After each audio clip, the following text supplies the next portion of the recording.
Keychron are no strangers to making high quality keyboards. The Q3 Max that I use up here for testing is an excellent example, and this, the K4HE, is no different.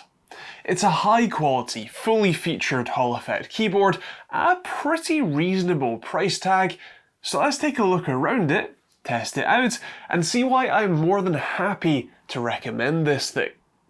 This is actually the special edition version with the very nice rosewood sides and rosewood coloured escape and enter keycaps.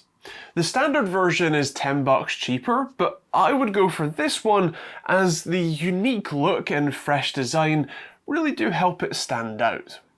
Either way, the main shell here is plastic, but the wood does add a nice sort of air of quality to it that just plastic on its own can't quite match. The K4HE follows Keychron's usual design rules. The same slightly rounded keycap faces with clear markings, including secondary and FN functions, at least on the top row, which is great.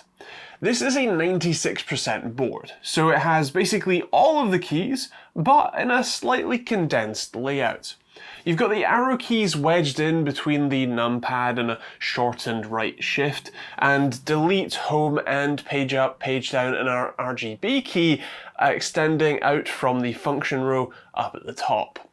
By default, it comes with the Mac keys on the bottom row, although this being Keychron, you of course get the Windows versions, including a plain enter and escape key too in the box, alongside a screwdriver and an Allen key should you want to disassemble the entire board, and a key and switch puller, the USB dongle with a female C to female A adapter to keep this handy on your desk and in, wireless range. And a very nice, actually very nice quality right angle USB-C cable, albeit quite a short one. On the left hand side is where you'll find the USB-C port that's recessed to match the cable, giving it a very solid and well supported grip.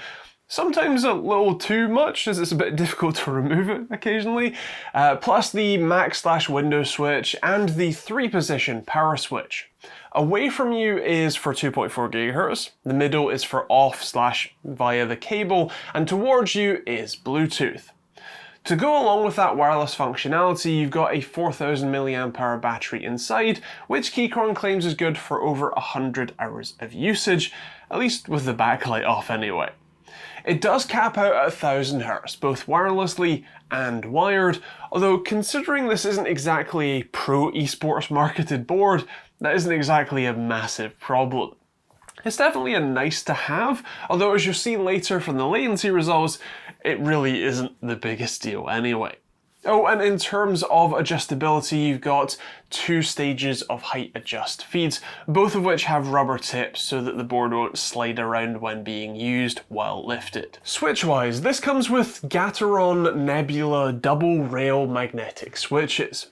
Of course, this being a HE or Hall effect board, they're basically just a magnet on a spring, but these are pre-lubed with a double rail design for better stability, 40 grams of starting force and peaking at 60 at the end, and a 0.2 to 3.8 millimeter travel with supposedly 0.1 millimeter sensitivity. Naturally, being Hall effect, you get a whole bunch of features with these switches. Of course, you can pick the actuation point. The default is 2 millimeters and enable rapid trigger, although one feature that I've not seen done, at least this way before, is a take on Razer's Snap Tap, where opposing directional changes cancel each other out for faster movement in games like CS or Valorant. Everyone generally offers last key priority, where whichever key was pressed most recently is the one that gets triggered, but Keychron have also offered a unique take they call Snap Click. Basically, it's whichever switch is pressed lower gets triggered, regardless of how far down the other ones are pressed.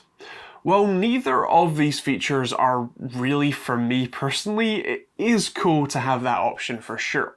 You've also got DKS, multiple actions per key press, an analog mode to use the switches as a joystick, and curve adjustment, which is really cool to see. For the most part, Keychron's web UI configurator is well designed, intuitive, and pretty easy to use. You do have to connect the keyboard via USB-C though. You can't configure it wirelessly, which is a bit annoying if you want to change stuff. You have to actually, plug it in, change it, and then put it back in wireless mode. But there you go. Something I genuinely appreciate here though is the quality. Keychron's OSA profile keycaps feel great. They're double-shot PBT, and despite being a plastic shell, this feels genuinely premium. Typing feels great on this, even to the tactile switch lever right in front of you. These linears feel pretty good. The sound is actually really nice as well. Have a listen.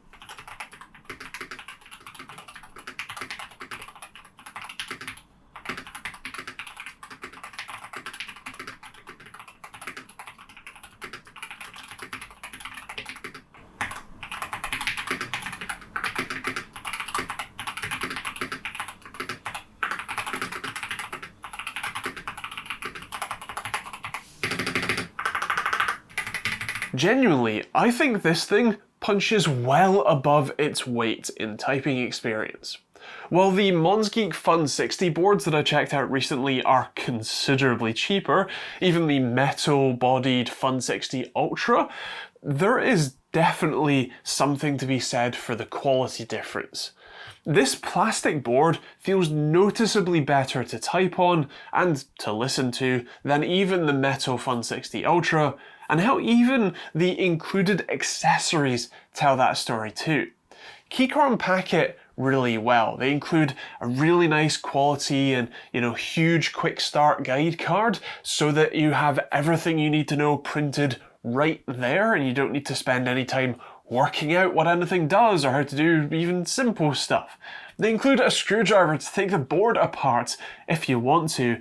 Everything is here, and it's just more quality. And to me, I think that is worth the extra cash. I mentioned latency testing, and according to my very own open source latency testing tool available at osrtt.com, linked in the description, this is definitely one of the slower boards that I've tested, although it's almost identical, if not a touch faster, than the glorious GMMK3HE, and that's what I use as my primary board, so clearly I'm okay with this level of latency.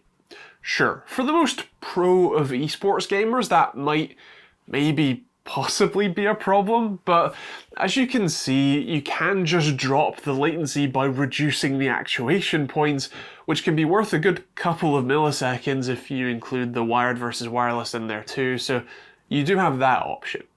Of course, for actually gaming, this is a great time. The feel is spot on, making it really enjoyable to game on. It's smooth, responsive enough anyway, and is fairly quiet too, which means you can focus on the game, although what you can hear is definitely nice quality. The K4HE is either $135 or $145, depending on if you get the special wood trim edition or not, which I think is a pretty decent price. Now, the $30 and $75 Fun 60 boards I mentioned already do raise a few questions. Is this really twice to 5 times as good? Well, kinda. Quality is something that is a lot harder to quantify and value.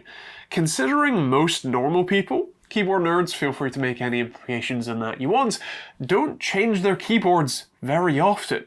Generally years at a time, normally when either the old one starts to fail or at least it stops, fulfilling their needs.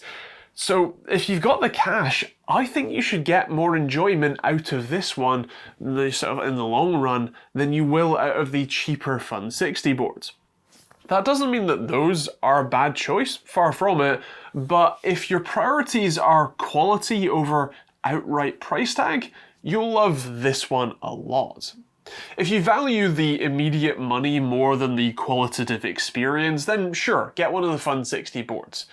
Oh, and since they did actually send me one, I should probably mention the silicone wrist rest.